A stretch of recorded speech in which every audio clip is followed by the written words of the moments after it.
respuesta oficial que se da en voz de Angélica Rivera, una respuesta oficial que se da en voz del vocero presidencial que hoy ha dado entrevistas y que nos dice que estamos frente a un asunto en donde hay un convenio con un empresario que resulta que es contratista del gobierno mexicano y que además es el dueño legal de la casa. Ese me parece que sigue siendo el corazón del asunto, independientemente del valor de la casa, independientemente de otras consideraciones. Ese, por mil razones, es el punto principal. Denise, ¿qué piensas de todo esto? No es un tema de una casa. Es un asunto medular para México. Tiene que ver con el conflicto de interés, la relación entre empresarios y el gobierno, la relación entre una televisora y el poder político, la forma en la cual se celebran y después se revocan licitaciones, básicamente cómo se usa y se ejerce y se comparte el poder político y económico en México, de forma irregular, de forma opaca, cuestionable, sin rendir cuentas.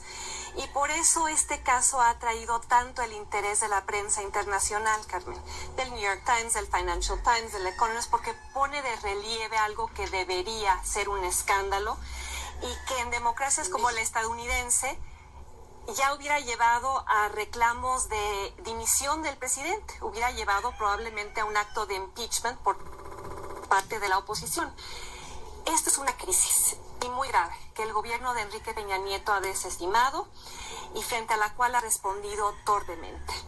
Y el video de la señora Angélica Rivera solo agrava la crisis y la torpeza con la cual se ha manejado este asunto, porque yo veo errores de forma y de fondo. ¿Cuáles son los errores de forma de la respuesta de la señora Rivera? Tiene un tono indignado, molesto, no siente que rendir cuentas sea una obligación, sino lo ve como una concesión que nos hace, un favor que nos hace. Tiene un tono de regaño. ¿Por qué la cuestionamos? Ve los cuestionamientos como un tema de honor, no de rendición de cuentas, no como algo válido, legítimo, incluso necesario en una democracia. Tiene un tono condescendiente a lo largo de los 7 minutos.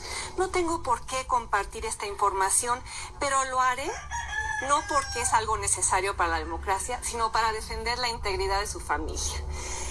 No es obligación, desde su perspectiva, rendir cuentas, pero lo es desde el momento en que ella recibe y ejerce recursos públicos, lo cual hace todos los días porque tiene un staff de más de 30 personas en Los Pinos.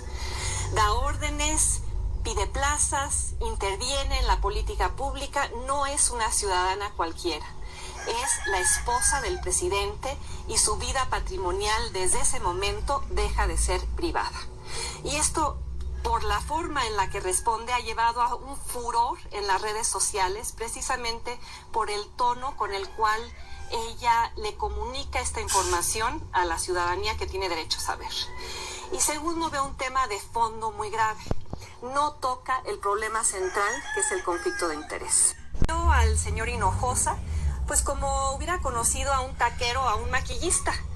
Y no dice cómo es que ese hombre era dueño de una compañía que ganó inicialmente la licitación del Tren México-Querétaro, licitación revocada, seguramente porque Presidencia de la República ya sabía que tu reportaje iba a salir, porque ya habías pedido información sobre él y sobre el grupo IGA y Presidencia sabía que tenía una bomba en las manos, entonces mejor anular la licitación que tener que lidiar con el hecho de que él la había ganado.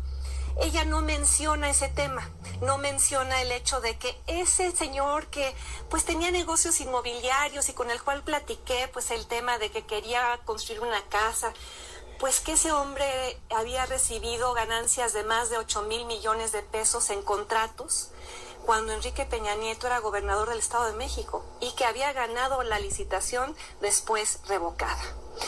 Y un tema que sale una y otra vez en las redes sociales, creo que lo puso sobre la mesa en un tuit Jesús Silva Herzog Márquez, es si la compra de la casa fue legal, ¿por qué venderla? Y si la licitación fue absolutamente transparente, ¿por qué revocarla? Muchas dudas, muchas preguntas que ella no responde de forma creíble o adecuada. ¿Cómo es que conoce al señor Hinojosa los terrenos de al lado de la casa que Televisa le transfiere. Según la investigación que tu equipo realizó, la inmobiliaria compra los terrenos el mismo día que Televisa le transfiere la casa a esta fantástica y maravillosa actriz. Luego ella diseña una casa con un arquitecto al cual le da instrucciones. Ella pide que sea elaborada a su gusto. Eso ocurre y firma un contrato de compra-venta después de construida la casa, yo no conozco un solo caso de que eso ocurra en México.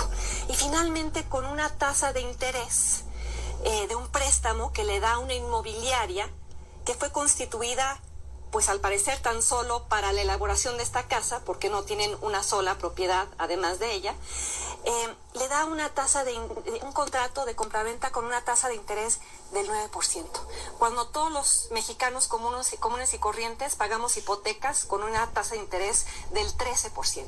¿Cómo es que ella consigue ese fantástico descuento? Mi pregunta final, el papel de Televisa en todo esto.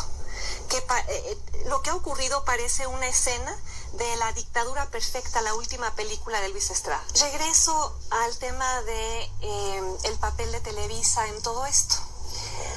¿Acaso Televisa le paga 88 millones de pesos a una actriz por un contrato de no exclusividad para que no compita en otra televisora después de no haber trabajado en años para Televisa?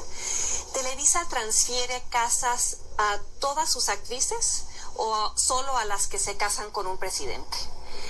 ¿Por qué no había cubierto el tema en el noticiero de López Dóriga y luego anoche es la primera nota y sacan el video en horario estelar y además la empresa la defiende? Yo creo que hay ahí un tema, insisto, con el cual comencé este análisis, que fue el de la relación de una televisora con el poder político y la forma en la cual la televisora pues interviene, regala, compra y en este caso pues ha formado parte de un escándalo muy grave.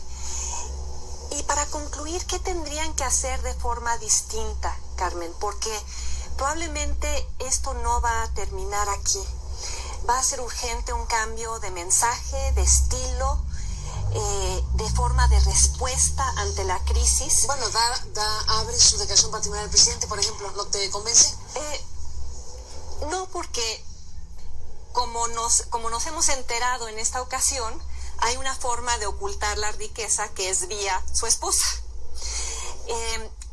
Qué bueno que haga pública su declaración patrimonial de una manera más abierta, porque ojalá ahora aclare todas las donaciones de joyas, arte y terrenos que nunca nos aclaró cuando hizo pública su declaración hace un tiempo, y se le exigió que revelara esas donaciones y nunca hubo respuesta. Se menciona, si te parece, lo comentamos, se menciona en esta declaración patrimonial que tiene fecha de 14 de mayo de 2014, sí, efectivamente, varias donaciones, pero ya especifica de qué se trata la donación y dice donación madre, donación padre, hablando de, en este caso, una casa, un terreno rústico, y ahí las donaciones ya las relaciona con donaciones de sus padres.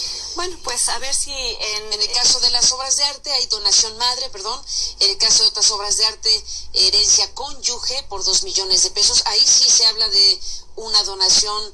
Ahí sí se reporta, digamos, el tema de bienes de la cónyuge, que se trata de obras de arte por 2 millones de pesos, relojerías y joyas varias de contado, relojes y joyas donación madre, muebles y accesorios contado y obras de arte donación madre, entre otras cosas, es lo que se especifica en esta declaración patrimonial de 14 de mayo de 2014. Y me pregunto si eso va a satisfacer a la opinión pública, porque no creo que vayamos a ver una declaración patrimonial en la que diga donación contratista, donación empresario. No, eso no va a ocurrir.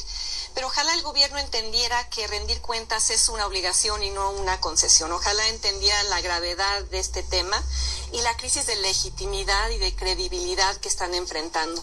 Y el problema no somos nosotros, los ciudadanos, que nos quejamos y que estamos desestabilizando al país en retórica del propio presidente en una conferencia de prensa que dio. El problema es que hay un pacto de impunidad con una especie de mandamiento tapados los unos a los otros, que involucra también a la oposición, porque aquí hay otro tema que ojalá se toque y se amplíe más allá de este programa, que tiene que ver con dónde está la oposición de este país en este tema.